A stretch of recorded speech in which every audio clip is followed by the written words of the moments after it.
नमस्कार, खबरें अभी तक देख रहे हैं आप। मैं हूं अवंतिका यादव। हिमाचल में इस समय चुनावी प्रचार जोर शोर से चल रहा है। सभी पार्टियों की ओर से पूरी तरह से जोर आजमाइश इस समय की जा रही है। हमारे साथ इस समय हिमाचल प्रदेश के शिक्षा मंत्री और मनाली से विधायक गोविंद सिंह ठाकुर जी हमारे साथ हैं। उनसे बात करते हैं। सर, बहुत स्वागत है आपका खबरें अभी तक। बहुत धन्यवाद। मनाली में आपका बहुत स्वागत है खबरें अभी तक का। बहुत शुक्रिया। 3 बार विधायक रहे, मनाली की जनता ने आपका पूरा समर्थन दिया है। इस बार क्या लग रहा है, चौथी बार फिर से मनाली की जनता का साथ मिलेगा? इससे पहले मुझे 3 बार मनाली की जनता ने चुनाव जिता करके भेजा है और इस बार मैं और ज़्यादा आश्वस्त हूँ।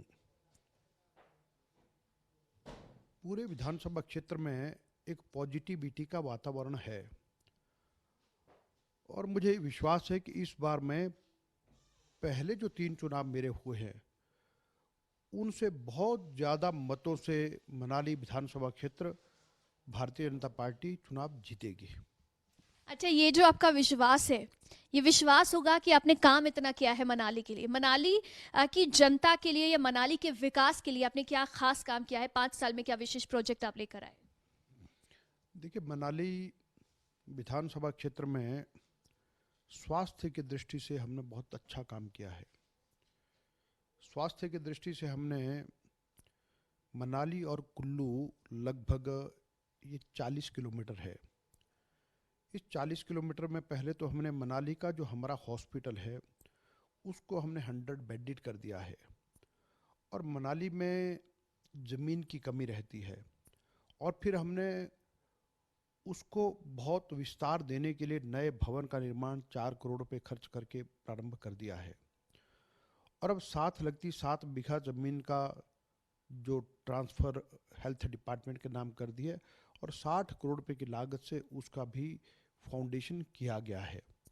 और उसके पश्चात जो हमारा पतलीकुल यहाँ से लगभग 20 किलोमीटर की दूरी पर आता है तो वहाँ पर हमने कम्युनिटी हेल्थ सेंटर स्थापित किया और जिसकी बहुत भव्य बिल्डिंग भी बना करके तैयार कर दी और डॉक्टर भी पोस्ट कर दिए हैं।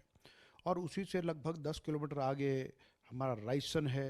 रायसन में भी हमने कम्युनिटी हेल्थ सेंटर स्थापित किया है और जो 30 बेडेड है।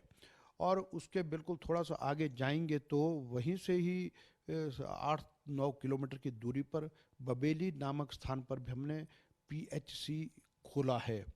और उसी के आगे जाएंगे कुछ 10-12 किलोमीटर आगे तो भेखली हमारा स्टेशन आता है जहाँ माता का मंदिर भी है और वहाँ पर भी हमने एक पीएचसी को स्थापित किया है। और फिर हमारा जो लेफ्ट बैंक का क्षेत्र आता है तो जगतसुख और नगर के बीच में सजला गांव में हमने एक पीएचसी को स्थापित किया है। और अभी हमने एक वहीं पर नशाला गांव है वहाँ पर हेल्थ सब सेंटर स्थापित किया है। देवगढ़ पंचायत में हेल्थ सब सेंटर स्थापित किया है। रायसन पंचायत के मंजलीहार में हेल्थ सब सेंटर स्थापित किया। ऐसे अनेक काम हम लोगों ने किए हैं। और फिर उसके साथ एक अभी हम हंस फाउंडेशन के माध्यम से भी एक चैरिटेबल हॉस्पिटल का निर्माण पतलीकुल में कर रहे हैं और जिस पर लगभग 100 करोड़ रुपया खर्च होगा। और उस अस्पताल की जो विशेषता होगी कि वहाँ पर सभी का और गरीबों का इलाज मुफ्त में किया जाएगा। इसलिए स्वास्थ्य के क्षेत्र में हम बहुत ये काम। जो आप जो 100 करोड़ की लागत से बनने वाली अस्पताल की आप बात कर रहे हैं, तो इसमें मतलब अगले टर्म के लिए आप रख रहे हैं कि जब सरकार रिपीट होगी तो तब ये हॉस्पिटल बनेगा? निश्चित रूप से अब उसमें यानी सारी फॉरेस्ट क्लियरेंस इत्यादि सुप्रीम कोर्ट के बाद आती हैं तो इसलिए वो फाउंडेशन कर दिया गया, वो सब हमारा बन के तैयार हो ठीक जाएगा। है। इन 5 साल में आपको कई मंत्रालय संभालने का मौका मिला। आप वन मंत्री रहे, आप ट्रांसपोर्ट मंत्री रहे, स्पोर्ट्स मिनिस्टर रहे, आप अभी शिक्षा मंत्री हैं। तो शिक्षा के क्षेत्र की हम बात कर लें, कितना काम आप मनाली के लिए करा पाए, शिक्षा में कितना बदलाव ला पाए? या फिर आप वन मंत्री रहे और जब स्पोर्ट्स मिनिस्टर और ट्रांसपोर्ट मिनिस्टर थे तब कितना काम करा पाए? देखिए, शिक्षा मंत्री होने के नाते भी और मैं जब शिक्षा मंत्री नहीं था उससे पहले भी मनाली विधानसभा क्षेत्र में शिक्षा के क्षेत्र में जो काम किया है उस काम में बहुत ज़्यादा हमारा योगदान रहा है। अभी पहले टेन्योर की बात करेंगे तो हम मनाली विधानसभा क्षेत्र के नवोदय विद्यालय बंदरोल में लाए और उसको स्थापित करके दिया। पहले कुल्लू ज़िला में ही नवोदय स्कूल नहीं था।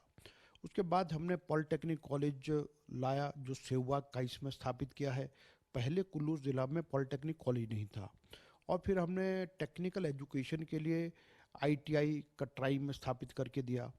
और उसी के साथ ये है कि फिर हमने अभी जो वर्तमान जो हमारा कार्यकाल रहा है इस कार्यकाल में अभी हम एक नया काम हमने किया है जिसका उद्घाटन हम आज कर रहे हैं, यानी हम कुल्लू जिला के लिए पहला सरकारी क्षेत्र का संस्कृत महाविद्यालय स्थापित कर रहे हैं, जो जगतसुख में स्थापित होगा। और उसी के अंतर्गत आप देखेंगे कि हमने अनेकों स्कूल खोले हैं जो पहले नहीं थे। अब स्कूलों में देखा जाएगा तो हमने भेखली में भी +2 का स्कूल दिया है और वहाँ मेडिकल की क्लासेस हमने प्रारंभ की हैं। बाशिंग में +2 स्कूल खोला है, शिरड में +2 स्कूल खोला है, जिंदौड़ में +2 स्कूल प्रारंभ किया है। और उसके साथ ही कि वहीं पर एक नल्हाच गांव है जहाँ पर हाई स्कूल दिया गया है। सरली गांव है जहाँ पर प्राइमरी स्कूल नहीं था, वहाँ प्राइमरी स्कूल स्थापित किया है। और फिर आगे बढ़ते हैं हम तो हमने जो हमारी ग्राम पंचायत मंडलगढ़ है वहाँ का शिम गांव है, वहाँ पर हमने हाई स्कूल खोल दिया है। मेहा गांव हमारा आता है द्वाड़ा पंचायत, वहाँ हमने हाई स्कूल खोल दिया है। और ग्राम पंचायत पिछली हार में गालंग गांव आता है, वहाँ पर हमने नया प्राइमरी स्कूल खोल दिया है। तो ऐसे अनेक शिक्षण संस्थान। और उसके बाद हमारा जो सलीन पंचायत में आलू ग्राउंड आता है, वहाँ पर हमने हाई स्कूल खोला है। पलचान में हमने स्कूल को +2 कर दिया है।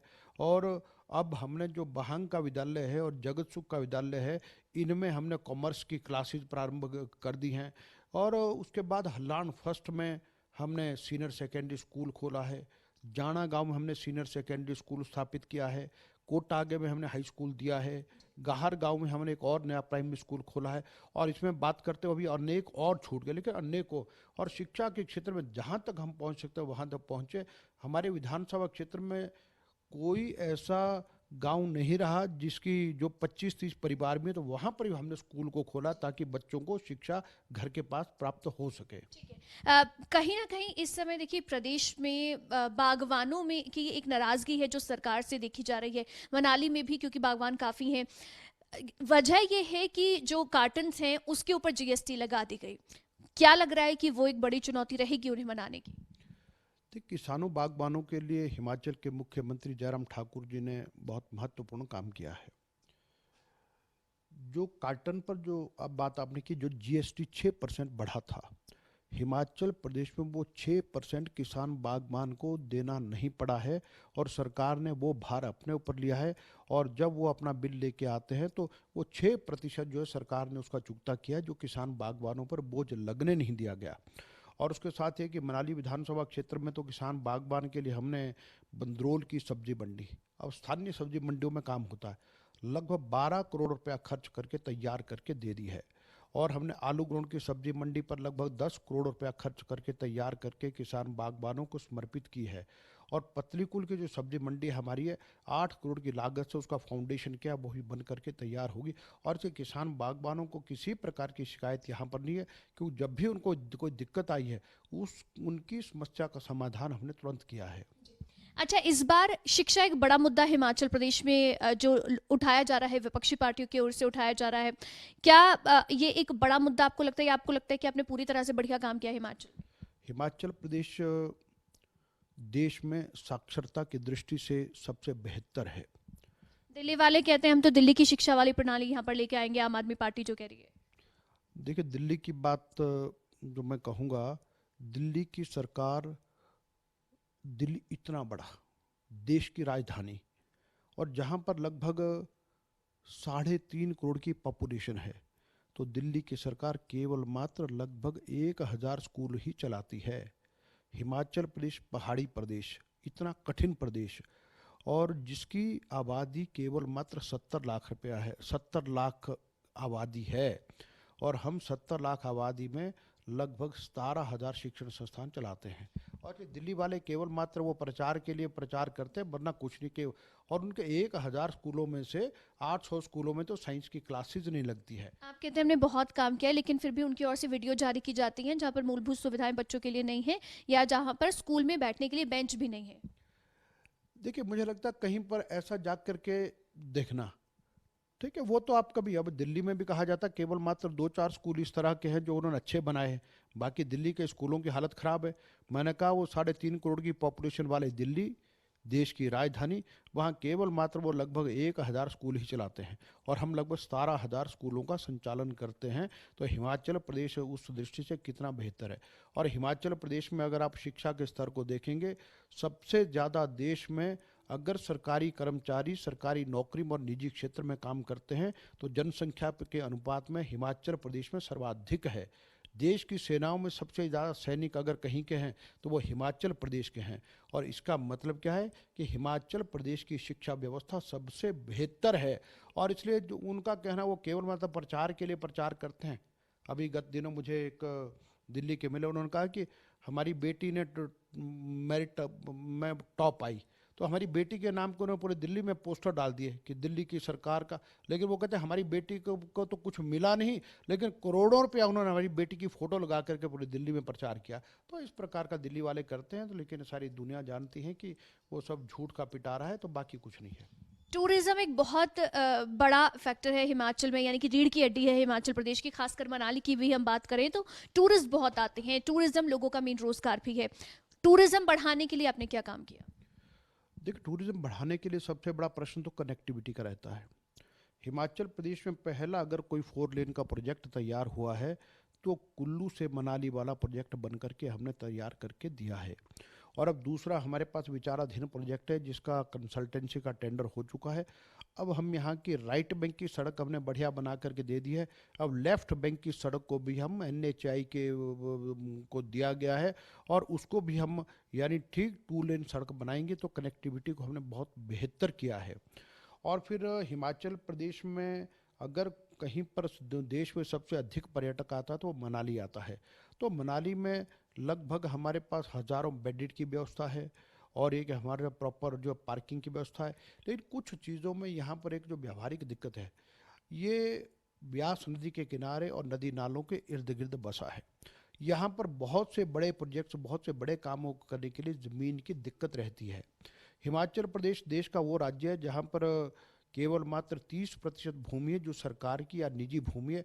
बाकी 70% भूमि वन विभाग की होती है, और जिसके लिए जब तक भारत सरकार की परमिशन नहीं मिलती, जब तक ऑनरेबल सुप्रीम कोर्ट की परमिशन नहीं मिल सकती, उस पर आप किसी प्रकार की कोई कंस्ट्रक्शन नहीं कर सकते।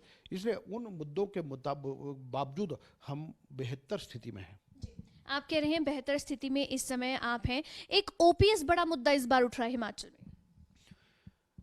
देखिए, मुद्दा है, पूरे देश का मुद्दा है, लेकिन तब भी कर्मचारियों के जो काम होने चाहिए उन सब कर्मचारियों के कामों को जयराम ठाकुर की सरकार ने करके दिया है। और आने वाले समय में एक बात का तो पक्का है कि भारतीय जनता पार्टी की सरकार जयराम ठाकुर जी के नेतृत्व में हिमाचल प्रदेश में फिर से बनेगी। अगर जो कर्मचारियों के बचे हुए मुद्दे हैं उनके लिए कोई अगर कुछ कर सकता तो भारतीय जनता पार्टी ही कर सकती है। बाकी दूसरे केवल मात्र उनके पास खोने के लिए कुछ नहीं है, तो केवल मात्र कहने के लिए कह रहे हैं, लेकिन व्यवहार में करना उनके लिए भी जो है सब कठिन है, क्योंकि वो आएंगे ही नहीं। इसलिए जो भी करेंगे उनके हित में तो वो हम ही करेंगे। अच्छा, आप कह रहे हैं कि फिर से हम रिपीट करेंगे, फिर से सरकार आएगी, यानी कि इस बार रिवाज बदलने की बात बार बार भारतीय जनता पार्टी कर रही है। तो दूसरी तरफ कांग्रेस है जो कि ताज बदलने की बात कह रही है। रिवाज बदलेगा, ताज बदलेगा?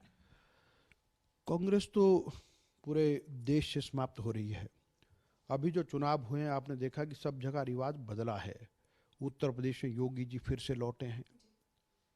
उत्तराखंड में भी पहले बारी बारी होती थी, फिर रिवाज बदला है और भारतीय जनता पार्टी की सरकार बनी है।